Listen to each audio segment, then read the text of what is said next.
Boa tarde, pessoal. Olhando aqui a carinha de vocês. A gente vai continuar o curso de Python hoje, né? Mas, como eu disse sempre a vocês, é interessante que vocês estejam em constante estudo, né? Já vou aqui compartilhando. Compartilhando a tela pra gente. Que vocês, na verdade, estudem antes de mim. Gente, tem um cara com a furadeira hoje aqui. Talvez atrapalhe um pouco, mas não impede. Véspera de feriado e a galera aqui deu valor. Então, pessoal, o povo tá perreado na rua também. Hoje a gente vai estudar funções, né? Eu na aula passada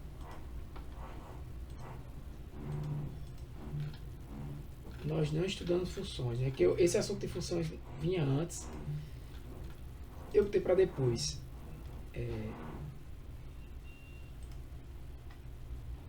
Funções, aula que vem a gente termina o primeiro módulo, 14, 21, 28, 4. Deixa eu ver. 14, 1, 2, 3, 4, 5, 6. A gente termina o segundo módulo dia 18. A depender até dia 25. Mas vocês podem mandar atividades aí até dia 30. Alguém perguntou alguma coisa desse tipo. Aí vai ter as férias aí que eu vou até tentar ajustar. Mas a gente só deve voltar no curso em agosto. Lá pelo dia 6 de agosto, por aí, primeira semana. Que seria já o módulo 3, né? Se tiver quórum.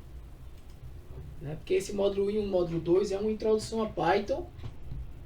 Um pouco mais do que uma introdução, porque a gente já estuda orientação a objetos e tudo mais. Por isso que eu estou indo devagar para vocês irem se acostumando com a linguagem, né? Hoje a gente vai falar de funções. Aqui está o conteúdo, né?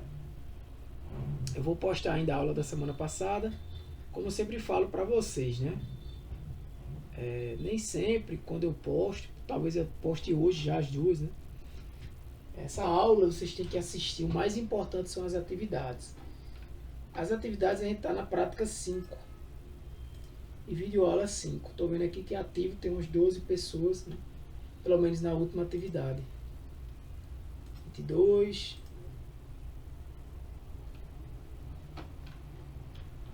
Essa daqui eu falhei. Essa daqui eu botei. Ah não, tá aqui, 19. Beleza. A gente vai ter ainda uma prática. Eu acho que essa última prática aqui.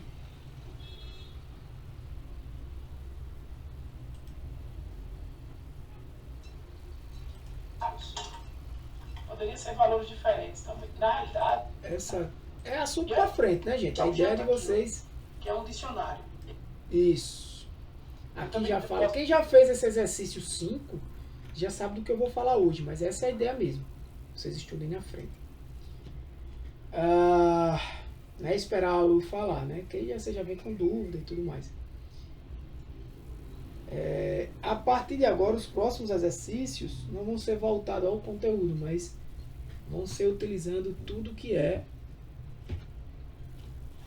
assunto visto.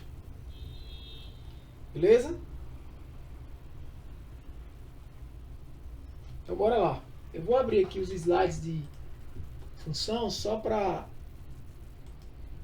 me orientar.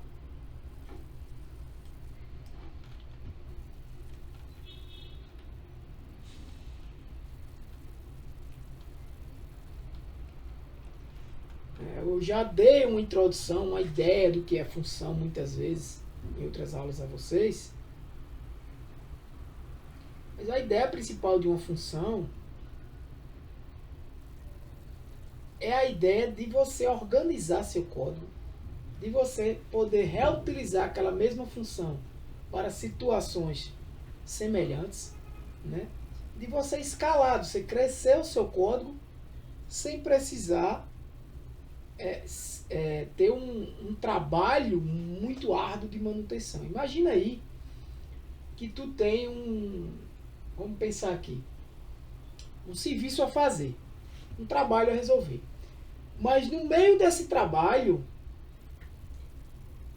tu precisa fazer uma subtarefa, certo? Uma subtarefa. Vamos lá. A tua subtarefa, tu vai trocar pneu de um carro.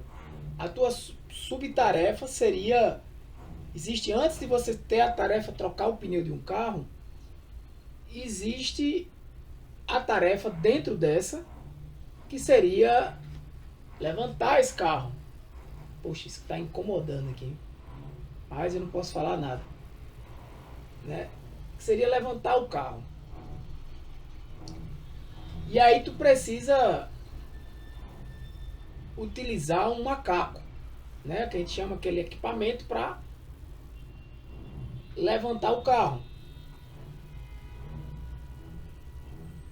Então, tu vai lá e passa por esse passo a passo, levanta o carro, depois tu folga o pneu, troca o pneu, coloca outro pneu. Veja, são várias subtarefas.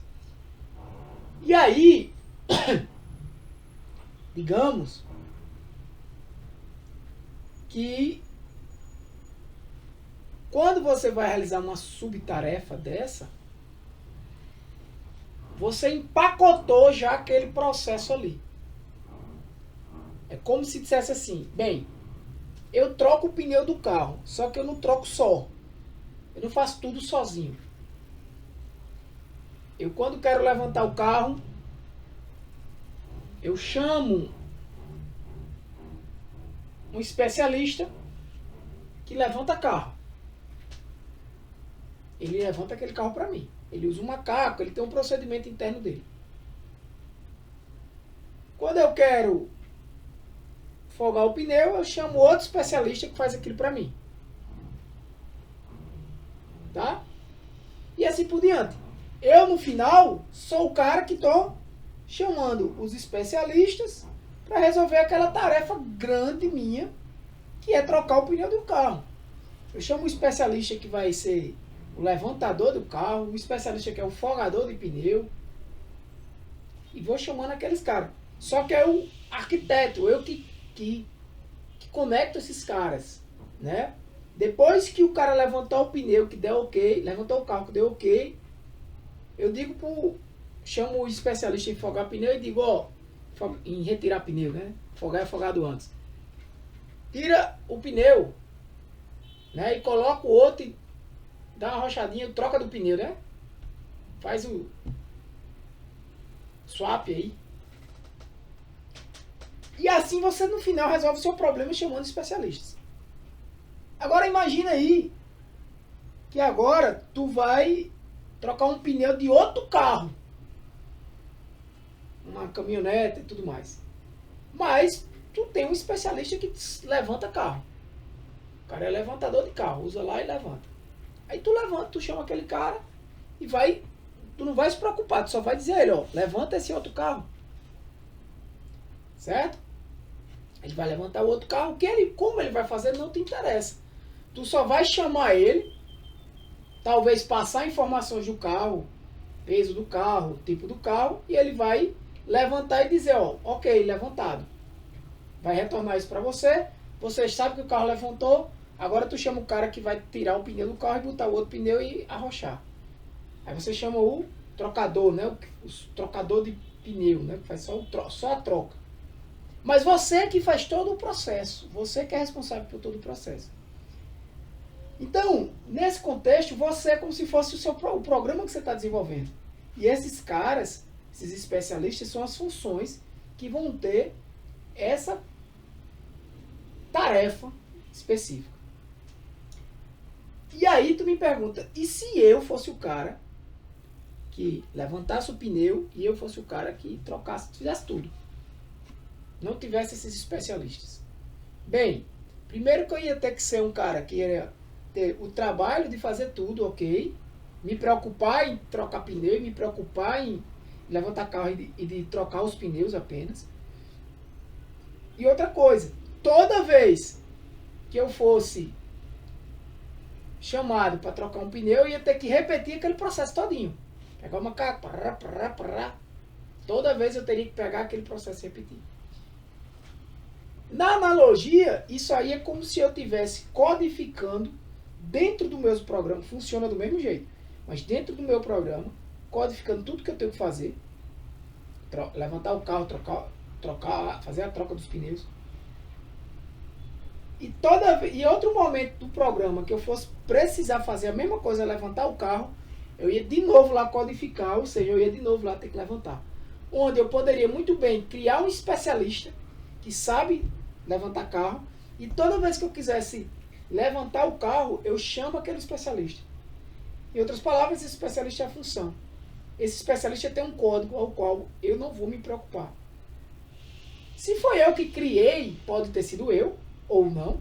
Se foi eu que criei esse especialista, eu que criei aquele código.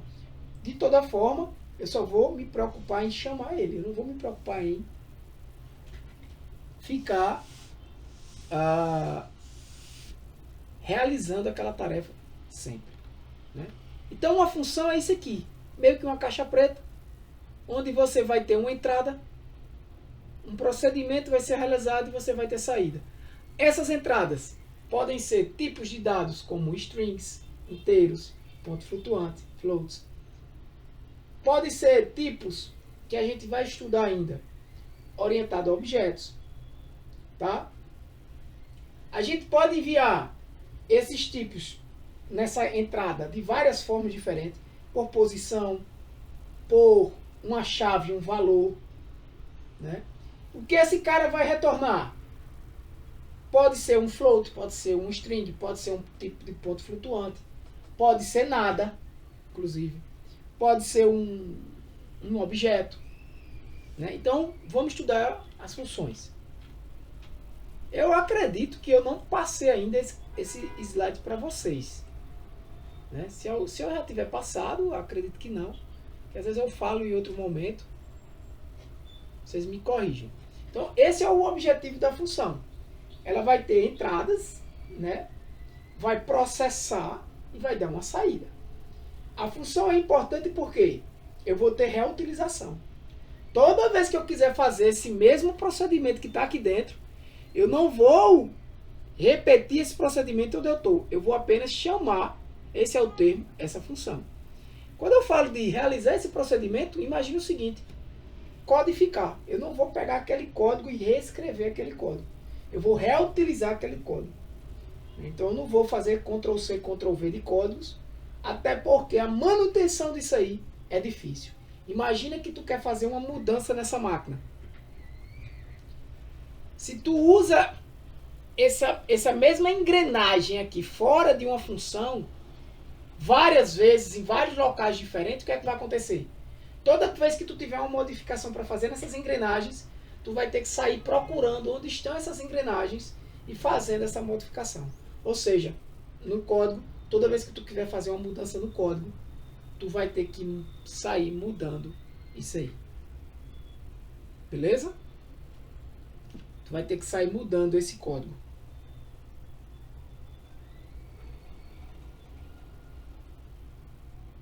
Tranquilo?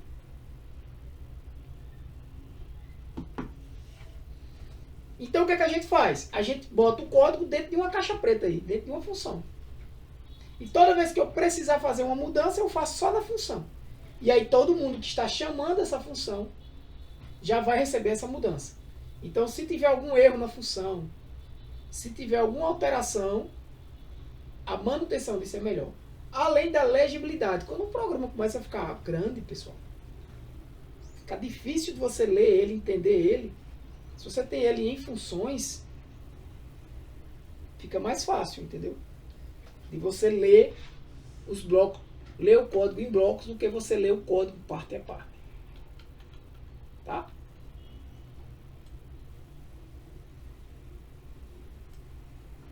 Então, como é que eu trabalho com função? Primeira coisa, eu tenho que criar uma função. Quando eu vou criar uma função, eu uso a palavra reservada def. Então, se eu vou criar uma engrenagem dessa, eu começo lá com def, de define, de definir uma função. Depois eu entro com o nome da função. Eu estou achando que eu já falei disso, não foi, gente? Vocês me lembram? Na aula prática eu não estou vendo não aqui, peraí. Aula do dia 23, não.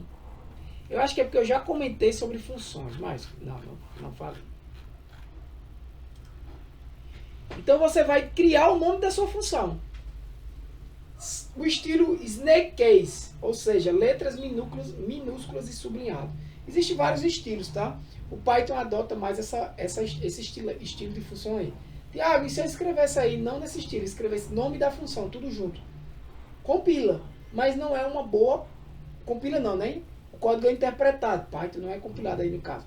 Mas não é uma boa técnica de você, uma boa prática, tá? Então vai botar o nome da função, por exemplo, comprar produtos, comprar underline produtos, né?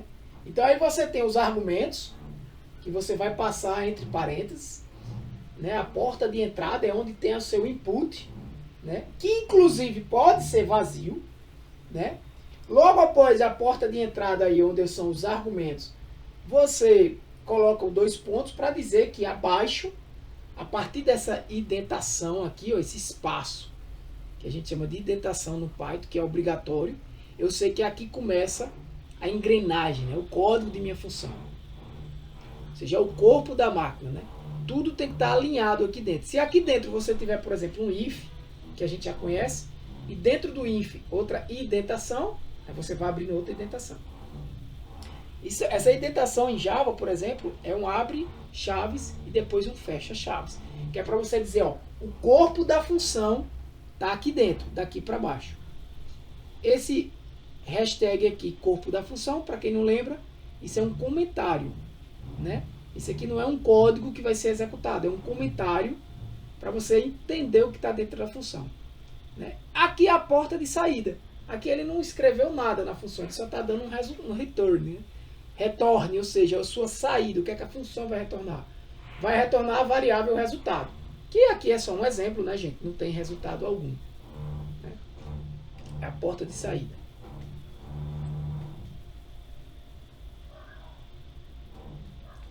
Beleza? Então, o conceito básico de função é esse. Se não entenderam, me perguntam.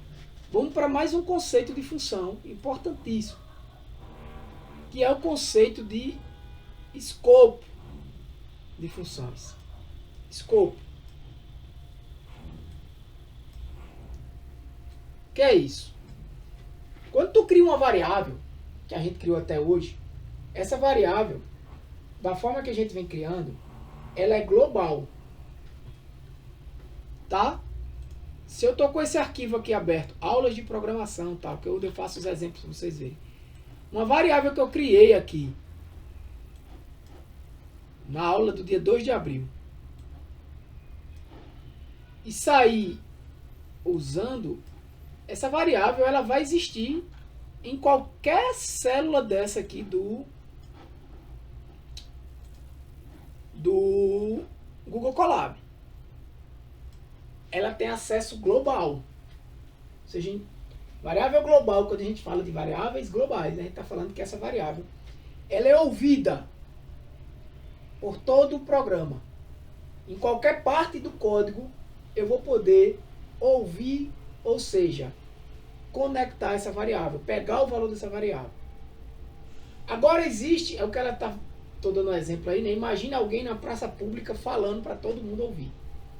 Essa variável são variáveis criadas, aqui são reconhecidas por todo o programa, né? Eu crio um x igual a 5, esse x é conhecido por todo o programa, porque ele está com o escopo que a gente chama global. Agora, o que é o escopo local? É aquela variável que só existe dentro da função. Ela nasce dentro da função e ela morre dentro da função. Ou seja, essa variável é escondida do global.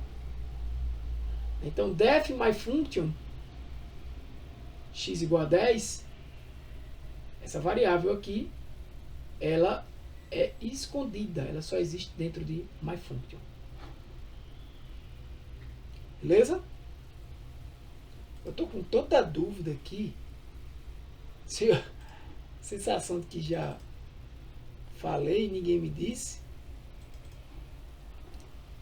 Que eu tô abrindo aqui o vídeo. Não. Realmente, não falei. Em algum momento, 30. 2 retângulos, não sei. Beleza. Então eu tenho uma variável que é dentro da função, que a gente chama de variável local, né? Ou seja, essa variável ela esconde a variável global de mesmo nome, inclusive. Se tu tem uma variável x global e tem uma variável x local, dentro da função, essa variável x não é acessada dessa forma. Dentro da função, quem predomina é a variável x da função. Como assim? Tem duas variáveis, né? Tem duas variáveis. X global e x local. Mas dentro da função, quem vale é o x local. Fora da função, quem vale é o x global. Aliás, fora da função, o x local nem existe. Tiago, e por que essa confusão? Porque eu não chamo isso aqui de y. Pode chamar. Eu estou só dizendo que se você tiver uma variável global com o mesmo nome de uma variável que existe dentro de uma função específica que você criou, dentro dessa função, quem vai existir é a variável da função, se tiver o mesmo nome. Então, quando a função termina de ser executada, tudo que tem dentro dela de variável é destruída. Certo? Então, quando essa função aqui foi rodada, acabou essa função, chamei ela e ela não existe mais, todas as variáveis dentro dela não vão mais existir. Beleza? Agora vamos aqui para o perigo do uso de variáveis globais. Muita gente usa uma variável global e chama essa variável dentro da função. Isso é possível. Mas eu tenho que especificar. Né? Por exemplo, se eu escrever um código assim, ó, count é igual a 0. Isso é uma variável global. Aí começa uma função, def increment. Não recebe nenhum parâmetro, argumento. Inicio ela aqui, ó. E digo o que? Global counter. Esse counter aqui, eu estou deixando claro que é o counter global. Logo, esse counter aqui é esse. Mas se eu não digo isso, que ele é o global, você, na verdade, está criando uma nova variável aí, counter, que só vai existir dentro da função. Vai estar lá na memória do computador do mesmo jeito. Só vai existir dentro da função. Então, do jeito que está aqui, isso funciona. Ele está dizendo que esse counter é o global, está puxando esse counter e está dando um incremento nesse counter de cima. Beleza? Isso aí funciona. Tá? Isso aí funciona. Porém, se eu não coloco esse global aqui, counter, coloco só counter, por exemplo, e somo, na verdade, quem ele vai estar somando é o counter local. Ou seja, quando essa função terminar, esse counter local não vai existir mais e esse counter global vai continuar sendo 0. Beleza? Então, muito cuidado ao utilizar variáveis globais dentro de função.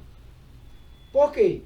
Se uma função dessa qualquer modificar essa variável global, entenda que esse valor dessa variável global vai ser modificado em todo o programa. Logo, se outra função, por exemplo, utiliza também, acessa essa variável global, ela vai ser também modificada lá. O valor vai ser modificado lá, porque é uma variável só sendo acessada em vários locais do programa. Em algumas vezes, você precisa realmente ter uma variável global, que seja aquele valor ali em qualquer local que você tiver. Né? Então, essa variável é global e ela está sendo acessada. Mas tem que se analisar muito isso. O que é que eu quero de vocês aqui hoje? Que vocês entendam a diferença de global para local, quando uma começa, quando a outra começa, quando uma termina, quando a outra termina. Quem tem predominância sobre quem em cada contexto. Se alguma coisa não ficou claro, explique, pergunte. Tá? Agora, se eu quero passar um valor de fora para uma variável dentro, eu não vou usar variáveis globais. Agora, se eu quero acessar uma variável global dentro de uma função, é importante que eu bote o global aqui. Se eu não botar, ele vai entender como uma nova função, uma nova variável com o mesmo nome. Mas qual é a melhor forma, então, de eu utilizar valores de variáveis externas à função dentro de uma função? É através da passagem de parâmetros, né? E depois você vai ter um resultado. Por exemplo, imagine aí, eu pedi para vocês assistirem um vídeo, né? O vídeo é muito bom, que dá uma visão geral. Quem não assistiu, assiste depois. O vídeo tá aí já. Tá? Assiste depois.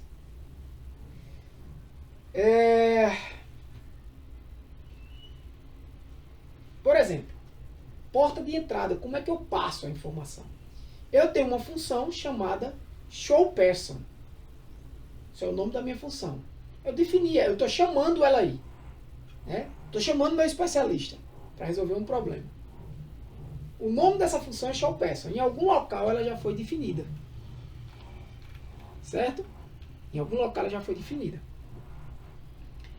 Então eu estou passando como parâmetro uma string chamada Ana e estou passando como parâmetro para ela um valor inteiro de 25. Certo? Como é que eu estou passando isso aqui como parâmetro? Eu estou passando isso aqui como parâmetro de forma posicional. Como assim, Tiago? Vamos voltar para cá. Olha aqui como eu defino uma função, né? Aqui, né? Def, nome da função, argumentos. Ou seja, eu vou definir os argumentos aqui, ó, posicionalmente. Vamos criar aqui isso. Vamos começar a brincadeira.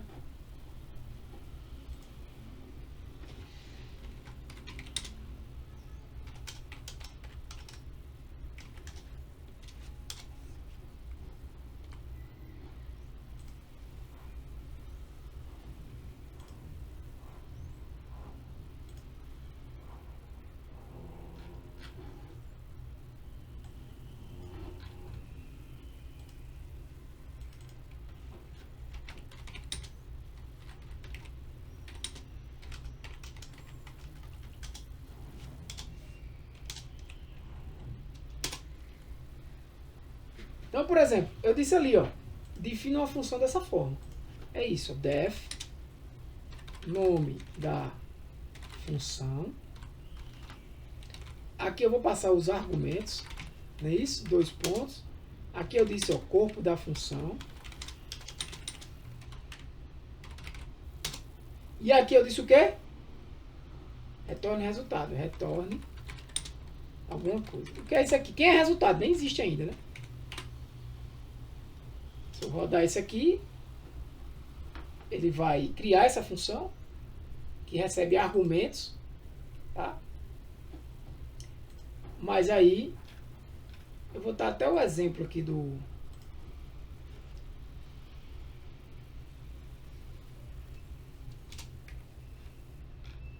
executor. Vou dar até o exemplo aqui, ó, por exemplo, se eu disser que x igual a 5. Isso aqui é global.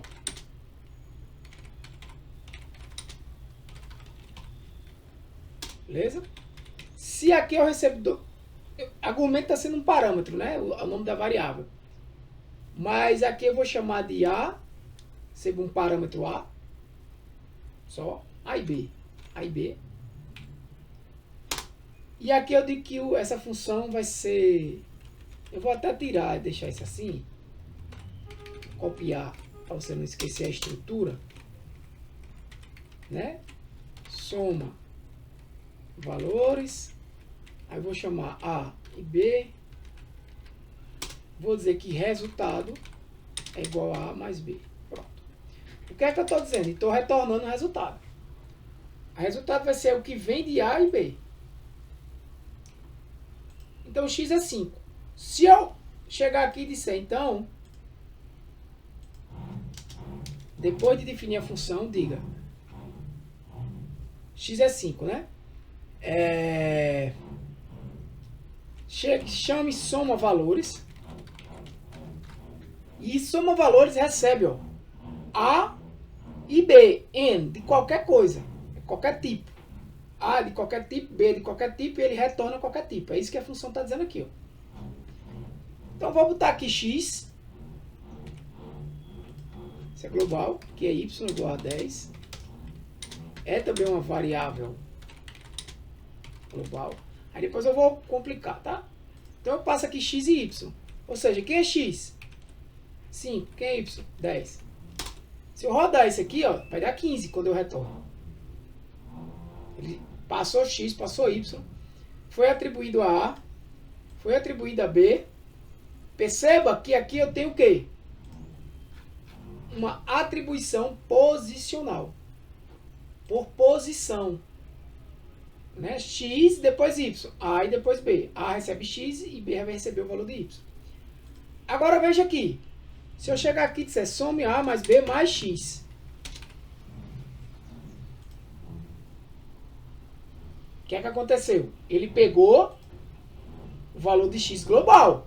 Ah, Tiago, mas tu não disse que tinha que ser o global aqui tem que definir? Calma. Porque aqui eu não tenho nenhum X. Mas se eu dissesse que aqui dentro tem um X que vale 0, esse valor aqui agora vai ser 0.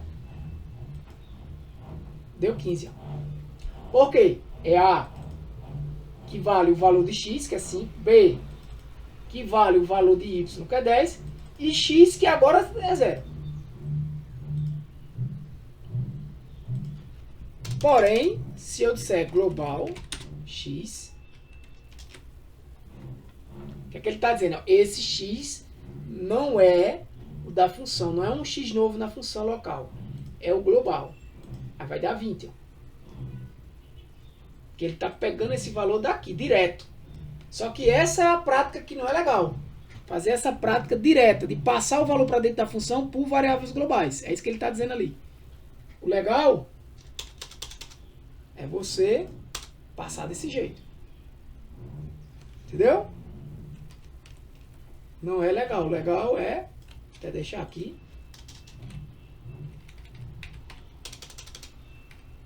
É você passar desse jeito. Somou de baixo. Eu posso até dizer isso. Ó, print. Para imprimir o resultado. E print. Para imprimir o resultado. Ó, em cima ele somou 20. Aqui ele somou 15. Né? E se eu botasse aqui um X qualquer, ele vai continuar somando 15. Certo? Agora se aqui for 100, vai somar 115, que ele vai pegar esse valor de X aqui. Beleza? Então, vou criar um novo aqui. Vamos criar aquela função showPerson, define showPerson. Veja que ela tem dois atributos, nome e idade. Eu vou chamar aqui, ó, nome e idade. Até vou botar name e age, né? Name e age. Então eu vou dizer assim, o retorno vai ser um texto, variável chamada texto, que vai ser, lembra lá do fstring, né? Name, ou seja, name no caso a variável, o nome da pessoa, tem, age, anos. Certo? Esse é o valor de texto. Retorne texto. Criei a função. Se eu agora chamo a função igual eu estou fazendo aqui, ó, showPerson, show, já vai aparecer para mim, ó, showPerson, dou um tab, Qual o primeiro argumento? É name, então eu vou passar aqui Ana. E vou passar... Se eu passar aqui 20, ele vai passar esse 20 como... Ó, retornou, Ana tem 20 anos. Né? Ele passou como string esse 20. Mas se eu passar como inteiro, mesma coisa. A diferença é que age aqui está entrando como inteiro. Ana tem 20 anos. Esse é o argumento posicional. Como é o nomeado? Essa mesma função aqui, eu poderia ter feito desse jeito. Name age, certo? Só que aqui, ao invés de chamar dessa forma, eu vou chamar assim. Ó. Name igual a Ana, age igual a 20. Ele está já dizendo, porque quando eu dou o tab aqui, ó, ele diz, ó, name de qualquer tipo e age de qualquer tipo e retorna um string, é o que a função faz. A função showPerson aqui, né? Como ela está com essas duas, eu vou chamar... Ele vai... Para não confundir vocês, eu vou chamar essa de showPerson 2, tá?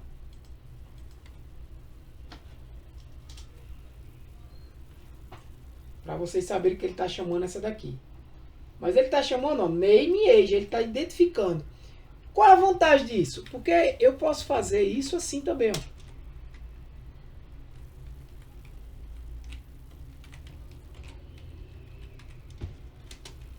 Invertido, não na ordem. Tá? Funcionou. Posso até pedir para imprimir aqui.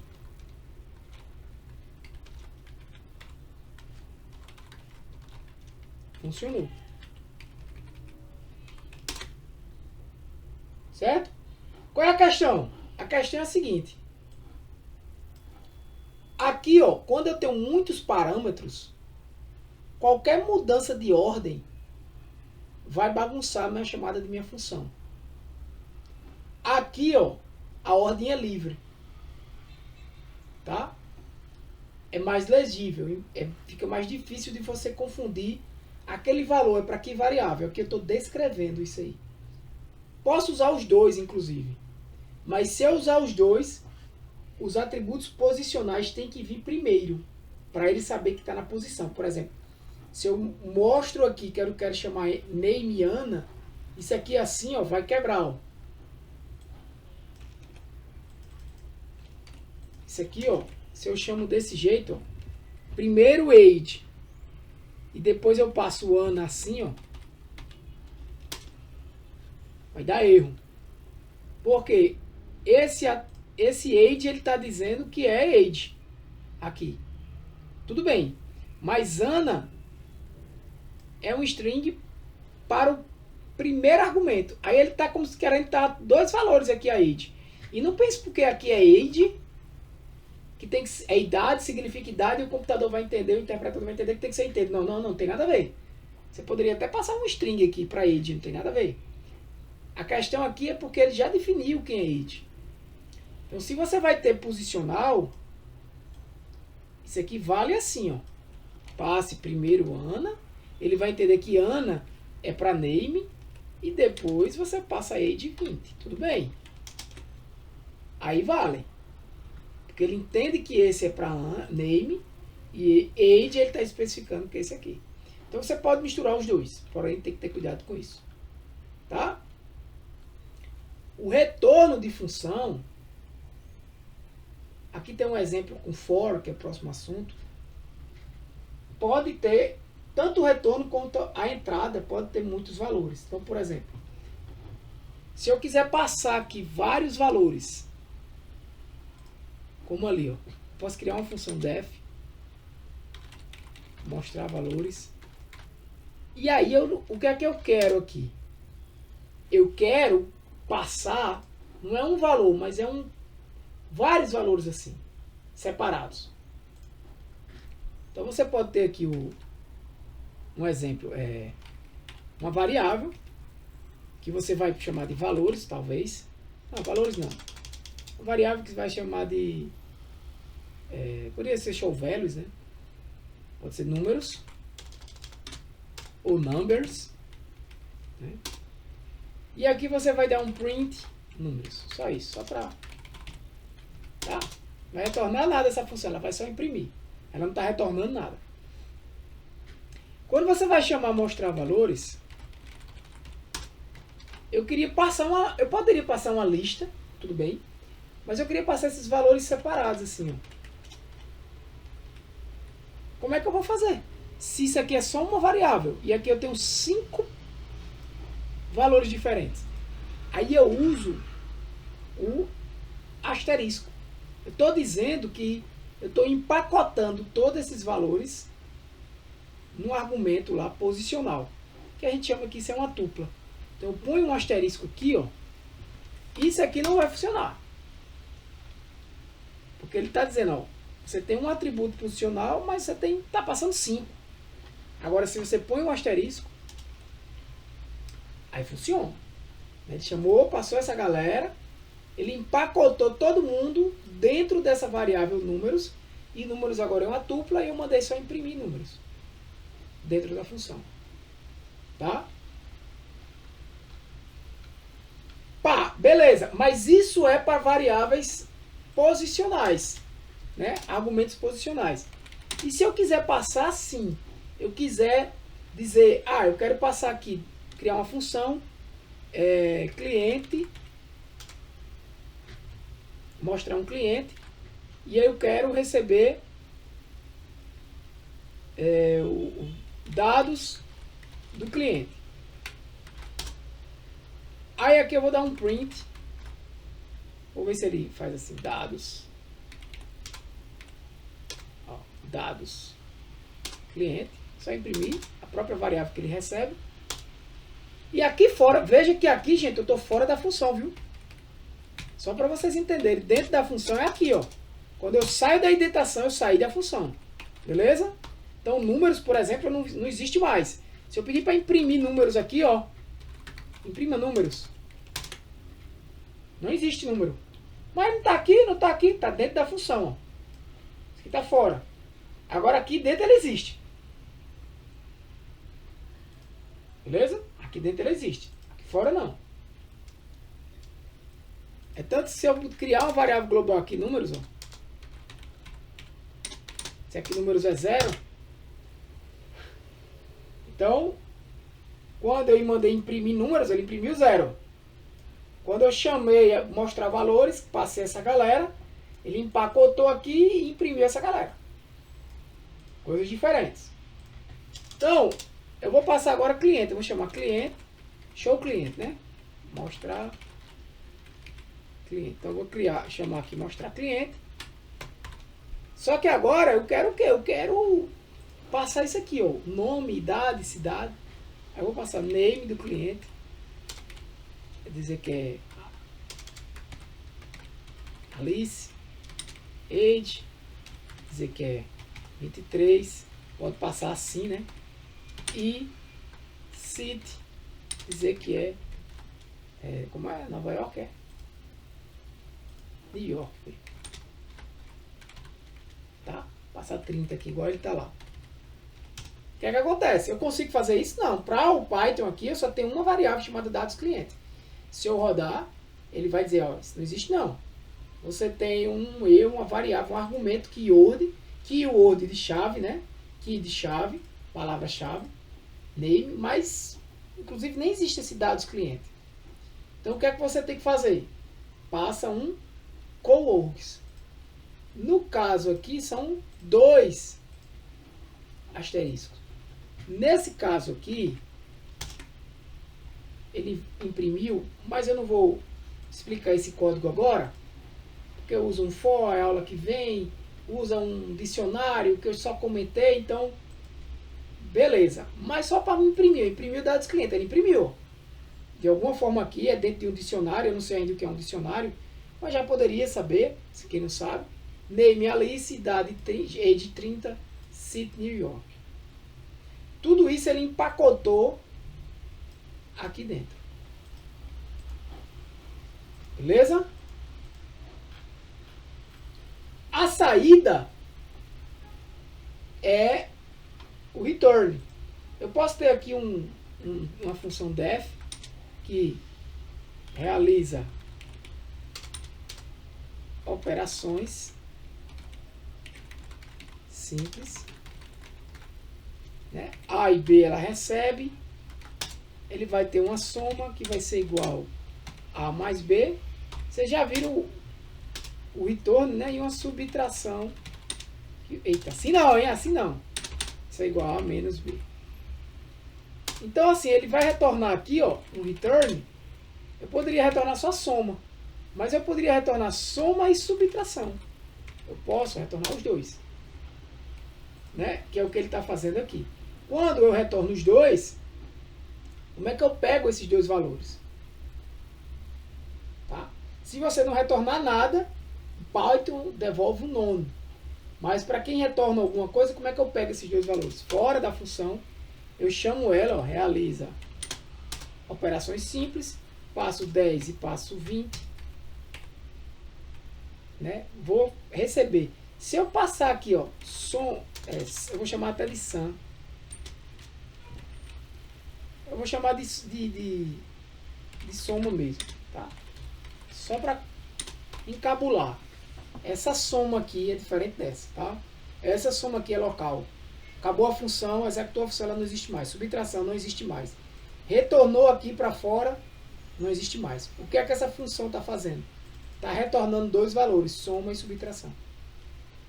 E esses dois valores estão sendo atribuídos, ó, a essa variável global soma e essa variável global subtração. Tá? Ó, se eu mandar imprimir agora, print soma, print subtração. Opa! 30 e menos 10. Né? Então ele não retorna só um valor, ele consegue retornar mais de um. Tem um assunto que a gente vai ver no módulo 2, que é tratamento de erro, tá?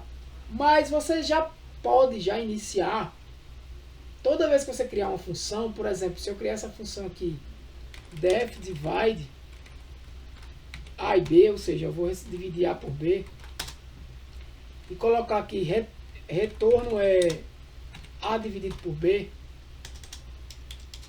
né? E chamar aqui divisão é igual a divide, divida aí 100 por 50. Dividiu, deu 2, e imprima divisão, que é o resultado que a função vai retornar. Deu 2.0, que ele retornou aqui em float. 100 por 50. Beleza, mas se eu botar 100 por 0, vai dar um erro do tipo 0 divide o erro. Então o que é que você faz? Para evitar isso, a gente vai estudar isso em mais detalhes. Você cria um bloco aqui que a gente chama de try exception. Tá? Só que nesse try exception você vai tratar uma exceção se aqui acontecer, e caso aconteça, você não vai retornar. Se for uma exceção que aconteceu, você vai retornar, ó, try, tente retornar dividido por B. Se acontecer uma exceção, retorne, não retorne A por B, retorne o quê? O texto aqui. Ocorreu um problema, sei lá. Se você passar aqui 100 por 0, ele não dá mais aquele erro. Imagine isso no teu software. É melhor uma mensagem, ocorreu um problema, você tratou aquela exceção. Do jeito que está aqui, ele trata qualquer exceção. Agora, para você saber a exceção, você já sabe que o problema que pode acontecer aí é esse. Divisão por 0. Então, você pode chegar aqui, diga, ó, trate essa exceção e coloque aqui, ó, ocorreu um problema. Não é possível realizar divisão por 0. Porque você sabe que o problema foi isso. Tá? Você pode usar isso em qualquer parte do código e é um assunto que a gente vai estudar em mais detalhes depois. Então, no Python é isso. A função, ela vai ser criada, né? Ela vai ser salva, você vai poder transportar ela e você também vai poder utilizar ela novamente. Nesse caso aqui, é um pouco mais avançado de função, mas eu vou comentar com vocês em 50 minutos de aula. O que é isso? Até no vídeo ele nem falou, eu acho. Eu posso pegar o resultado de uma função e dar uma variável. Eu posso, em vez de eu chamar divide, eu posso dizer que uma variável vai receber essa função. E aí, dizer, por exemplo, que eu posso chamar aqui que divisão, divide, divisão, sei lá, recebe, se for preciso, divide. Ou seja, quando eu quiser chamar divide, eu posso chamar a função divisão, ou a variável divisão, né? E como é que eu vou chamar isso? Utilizando esse apply, né? E passando, na verdade, esse cara aqui, essa função, nesse valor aqui. Por exemplo, eu posso passar aqui 10 e 10. Ele vai dizer o quê? Ah, desculpa. Nesse caso aqui, não é o caso, né? Deixa eu ver aqui.